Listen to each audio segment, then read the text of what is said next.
আমি খুব অবাক হয়ে যাই যে আমাদের দেশে কিছু কিছু মানুষ আছেন, আপনি যাই করেন কিছুই ভালো লাগে না। একটা কিছু ভালো লাগে না গোষ্ঠী আছে।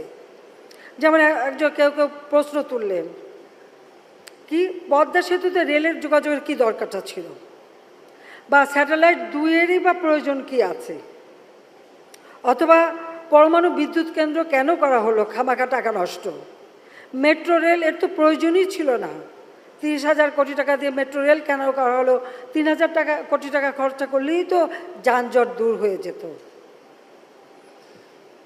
আমি জানি না এখন পদ্মা সেতু আমরা নির্মাণ করেছি নিজস্ব অর্থায়নে, যেখানে একটা বড় চ্যালেঞ্জ ছিল। যখন আমি ঘোষণা দিই কারোর সমর্থন পাইনি। অনেকেই বলছেন যে ওয়ার্ল্ড ব্যাংক ছাড়া হবে না। বলে কেন হবে না?